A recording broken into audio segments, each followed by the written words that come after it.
नमस्कार दोस्तों, सबसे पहले तो मैं आपको बता दूं कि बिहार में मेडिकल सेक्टर में एक जबरदस्त बम्पर बहाली आयोग के द्वारा निकाली गई है। उस बहाली के बारे में हम वीडियो के माध्यम से पूरा डिटेल से जानेंगे कि नोटिफिकेशन क्या है और नोटिफिकेशन में एक और नया अपडेट आया है। तो वो नया अपडेट क्या है, उस अपडेट के बारे में भी हम लोग जानेंगे। क्या उसके लिए क्वालिफिकेशन रखा गया है और क्या ये भी नंबर बेसिस की जॉब है। तो इन सभी टॉपिक्स पे हम इस वीडियो के माध्यम से जानेंगे।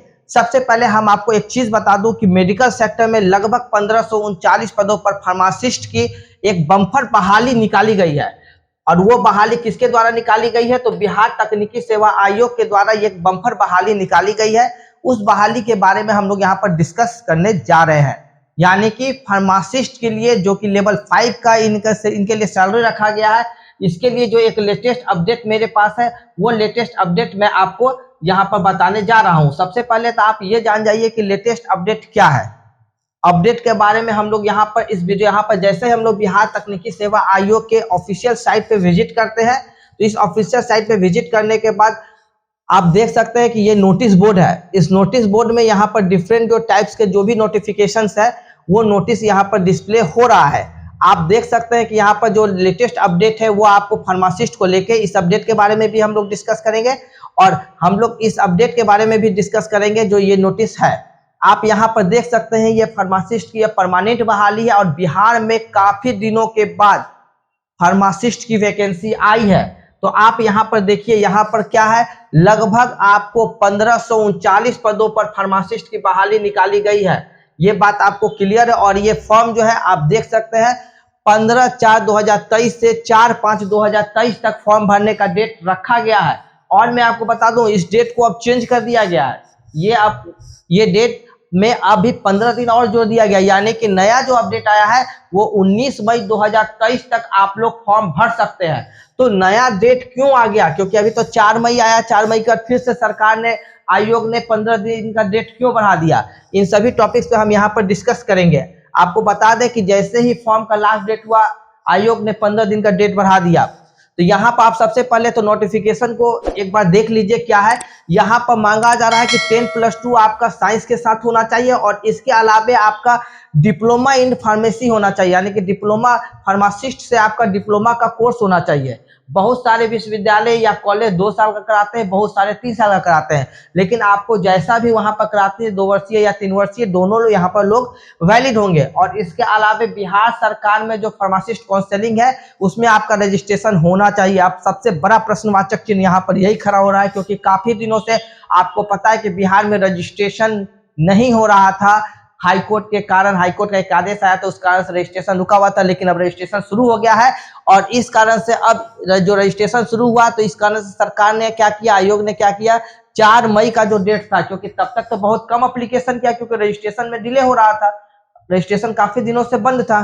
तो अब जब रजिस्ट्रेशन स्टार्ट हुआ है तो बच्चों को, बहुत सारे स्टूडेंट्स हैं जिनको अभी तक रजिस्ट्रेशन का सर्टिफिकेट नहीं मिला है फार्मेसी कोर्स का, तो इसलिए क्या किया गया है, इसके तो 4 मई का जो डेट है उसको बढ़ाकर अब 19 मई तक आप फॉर्म को अप्लाई कर सकते हैं। यहाँ पर आप देख रहे हैं कि लेवल 5 का जॉब है यहाँ पर, और 10+2 जो स्टूडेंट्स किए होंगे, 10+2 के बाद डिप्लोमा इन फार्मासिस्ट की पढ़ाई होती है। और साइंस से आपका होना चाहिए, मैथ हो चाहे बायो हो, ये कंपलसरी है कि आपको मैथ या बायो के साथ आपका अगर 10+2 है तो आप फार्मासिस्ट का 2 साल का कोर्स कर सकते हैं। आप यहाँ पर टोटल वैकेंसी देख सकते हैं, कैटेगरी वाइज दिया हुआ है 51539 टोटल सीट्स है। यहाँ पर सब कुछ अनारक्षित का 561 सीट, उसमें से 187 सीट महिला के लिए आरक्षित है। ये इस तरीके से कैटेगरी वाइज यहाँ पर पूरा डिटेल बताया गया है।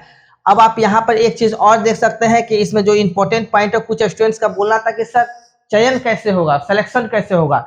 मैं बता दूं कि बिहार में अभी भी नंबर पर ही सिलेक्शन हो रहा है। इसके बाद बहुत सारी जो वैकेंसी आएगी उसमें एग्जाम कर दिया गया है, बट ये वैकेंसी में भी नंबर बेसिस पर ही है। तो आप यहाँ पर नंबर बेसिस पे जो है तो उसको कैसे क्लियर किया गया है, तो आप एक चीज यहाँ पर समझ जाइए कि सिलेक्शन जो किया गया है वो कैसे आपका सिलेक्शन होगा। बहुत सारे स्टूडेंट का कहना है कि सर सिलेक्शन कैसे होगा, तो आपका जो 10+2 है, जो आपने 10+2 जो साइंस से आपने किया है, ठीक है, तो उसका आपका टोटल मार्क्स, जो टोटल आपका मार्क्स होगा उसको उस पर 30 अंक रखा गया है। यानी कि अगर आपको 30% वेटेज, जैसे 100 का है तो 100 का 30% जो वेटेज दिया गया है वो आपको 10+2 के मार्क्स पर दिया गया है। बहुत सारे स्टूडेंट्स ये भी चीज पूछ रहे हैं कि सर 10+2 का मतलब तो सिर्फ यहाँ पर विज्ञान का बात किया था, सिर्फ फिजिक्स केमिस्ट्री या बायोलॉजी इन्हीं का मार्क्स ऐड होगा या फिजिक्स केमिस्ट्री मैथ का ही मार्क्स होगा? नहीं, पूरा 10+2 का मार्क्स आपका ऐड होगा, उसमें इंग्लिश और हिंदी भी इंक्लूड होगा या आपका कोई ऑप्शनल पेपर है तो। दूसरी चीज क्या है कि डिप्लोमा इन फार्मासिस्ट कोर्स में आपका क्या, इसके बाद जो आप 2 साल या 3 साल का डिप्लोमा किए हैं तो उसका वेटेज 25% दिया गया है, यानी कि 30% वेटेज हो गया आपको 10+2 का और 25% आपका हो गया डिप्लोमा इन फार्मासिस्ट का। उसके बाद अगर आपने बी फार्मा किया है तो बी फार्मा का वेटेज आपको 10% दिया गया है, और उसके अलावे अगर आपने एम फार्मा भी किया है तो उसका भी वेटेज 10% दिया गया। बहुत सारे लड़कों का ये कहना है कि सर मैंने डायरेक्ट बी फार्मा किया, तो मैं आपको क्लियरली बता दूं, आपने डायरेक्ट बी फार्मा किया तो आप एलिजिबल नहीं है, आप फॉर्म नहीं भर सकते, आपका फॉर्म रिजेक्ट हो जाएगा। और उसके बाद 25% वेटेज दिया गया है संविदा को। अगर आप बिहार सरकार में सेवा दे रहे हैं तो आपको 25 पॉइंट दिया जाएगा, यानी आप जोड़ लीजिए 30 + 25 + 10 + 10 + 25, ये आपका कैलकुलेट करने पे 100% हो जाएगा। और इस तरीके से आपका पूरा चयन का प्रक्रिया होगा, यानी कि जो कैलकुलेशन है वो मैं आपको पूरा अच्छे तरीके से समझा दिया कि कैलकुलेशन किस बेसिस पर किया जाएगा और इसमें क्या क्राइटेरिया रखा गया है, सब कुछ मैंने आपको डिटेल से। यहाँ पर जो पैसे का भी है कि 200 रुपया जनरल को, EWS को और OBC को लगेगा, ये कोई बड़ा पॉइंट नहीं है। आप प्रॉपर्ली फॉर्म को भरिए। और एक चीज और, इसमें फॉर्म भरने के टाइम में आपको डिप्लोमा का सर्टिफिकेट अपलोड करना है, उसके अलावे आपको प्रोविजनल, अगर मूल प्रमाण पत्र नहीं होगा तो आप प्रोविजनल अपलोड कीजिएगा।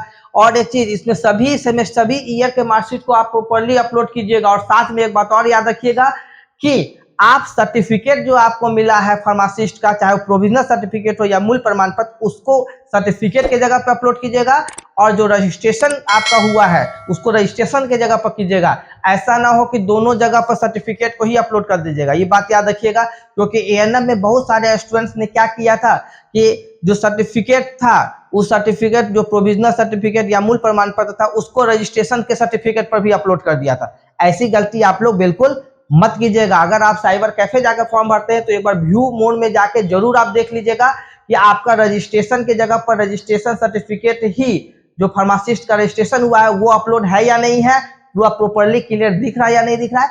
और जो मूल प्रमाण पत्र या प्रोविजनल सर्टिफिकेट जहां अपलोड करना है वहां पर प्रोविजनल या मूल प्रमाण पत्र अपलोड है या नहीं है। और मार्कशीट, आपको पूरा ईयर का मार्कशीट अपलोड करना है। इन सभी बात का प्रॉपर्ली ख्याल रखिएगा, क्योंकि इसी कारण से बहुत सारे स्टूडेंट्स जो है ANM में आपको शॉर्टलिस्ट नहीं हुए थे। तो आपको एक चीज और हम बता दें कि इसमें जो है, आप देख लीजिए, यहाँ एक अपडेट और हम आपको दे देना चाहते हैं। वो अपडेट क्या है, तो आप उस अपडेट के बारे में भी हम यहाँ पर आपसे डिस्कस कर लेते हैं। क्योंकि मैंने आपको पहले ही बोला था कि एक अपडेट और आया है, तो उस अपडेट के बारे में भी हम लोग जान लेंगे कि क्या अपडेट है। आप देखिए, नोटिस में जैसे ही आप जाइएगा तो नोटिस में जाने के बाद आपको ये अपडेट मिल जाएगा कि ये अपडेट आपको नोटिस में जाने के बाद मिल जाएगा कि हाँ क्या नया अपडेट है।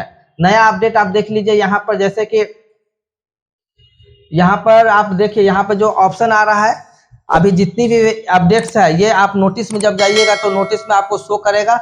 और जो सबसे स्टार्टिंग का जो नोटिस है, वो नोटिस हम लोग देखेंगे कि स्टार्टिंग में नोटिस में क्या दिया है। क्योंकि आयोग का अलग अलग जो पोस्ट है, उस अलग अलग जो नोटिस है, वो अलग अलग नोटिस अभी तक साइट पे सब कुछ अपलोड है, चाहे जेई से रिलेटेड हो, चाहे वेटनरी से हो। लेकिन अभी जो सबसे लेटेस्ट जो नोटिस आया था, उस नोटिस के बारे में जो यहाँ पर दिया गया, देखिए ये नोटिस पे हम लोग क्लिक जब करते हैं तो ये नोटिस पे यहाँ पर पूरा डिटेल से बताया गया है। उस डिटेल से भी आप समझ जाइए कि क्या बताया गया। मैंने ऐसे आपको बता दिया था, लेकिन फिर भी मैं नोटिस के माध्यम से एक बार फिर से रिपीट कर देता हूँ कि फार्मासिस्ट के कुल 1539 पदों पर ऑनलाइन आवेदन जो 4 तारीख तक था, ठीक है। आप देखिए, वर्तमान में प्राप्त ऑनलाइन आवेदन की संख्या काफी कम होने के कारण, मैं बार बार इस चीज को रिपीट कर रहा हूं, काफी कम शब्द समझिए, क्योंकि रजिस्ट्रेशन ही नहीं हुआ है तो आप कहां से फॉर्म को अप्लाई कीजिएगा। मैं बार बार आपको रिपीट कर रहा हूं। तथा CWJC नंबर इतना में माननीय उच्च न्यायालय द्वारा दिनांक 13/4/2023 को पारित आदेश के आलोक में ऑनलाइन आवेदन करने की तिथि इतना तक विस्तारित किया जाता है। यानी कि आप क्लियर कट है कि अब 19/4/2023 तक, आप बात समझ जाइए, इसको विस्तारित किया गया है। क्यों? क्योंकि मैंने आपको पहले ही बोला कि रजिस्ट्रेशन नहीं हो रहा था, रजिस्ट्रेशन में डिले हो रहा था, इस कारण से फिर डेट को बढ़ा दिया गया। क्योंकि बहुत कम स्टूडेंट थे जिन्होंने रजिस्ट्रेशन कराया था। इस कारण से आयोग ने क्या किया, उसकी डेट को बढ़ा दिया। और साथ में एक चीज और आप देखिएगा, यहाँ पर देखिए एक बहुत अच्छा बात लिखा है, आप इस बात को अच्छे से रिमाइंडर कर लीजिए एक बार। सभी शैक्षणिक प्रमाण पत्र, जैसे कि ये आपको मेंशन किया हुआ है, ये 4 मई 2023 के पूर्व का निर्गत होना चाहिए। ये बात याद रखिए, 4 मई 2023 के पहले का होना चाहिए। शेष प्रमाण पत्र जैसे कौन, अब यही निबंधन का यानी जो रजिस्ट्रेशन था वो 19/5 तक चलेगा। और इसी रजिस्ट्रेशन के कारण तो डेट आप लोगों का बढ़ा है। ये बात मैं आपको स्टार्टिंग से रिपीट कर रहा हूँ, ठीक है। इसी रजिस्ट्रेशन के कारण आप लोगों का डेट बढ़ाया गया है। तो अब इसके बाद उम्मीद कम है कि फिर से डेट बढ़ेगी। लेकिन एक बात और भी है कि अगर इस समय तक अगर रजिस्ट्रेशन अगर बिहार सरकार के द्वारा डिले होता है तो फिर आयोग को रजिस्ट्रेशन का डेट बढ़ाना पड़ेगा, क्योंकि रजिस्ट्रेशन काफी धीमी गति से चल रही है। इसीलिए बच्चों को प्रॉब्लम हो रहा है, उनको रजिस्ट्रेशन नहीं हो पा रहा है, तो वो फॉर्म को अप्लाई नहीं कर पा रहे हैं। तो आप मेरे चैनल से जुड़े रहिए, चैनल को सब्सक्राइब कीजिए और बेल आइकन को प्रेस कीजिए, जिससे कि आपको फार्मासिस्ट से जुड़ा हुआ जितना लेटेस्ट अपडेट है समय पर मिल सके। धन्यवाद।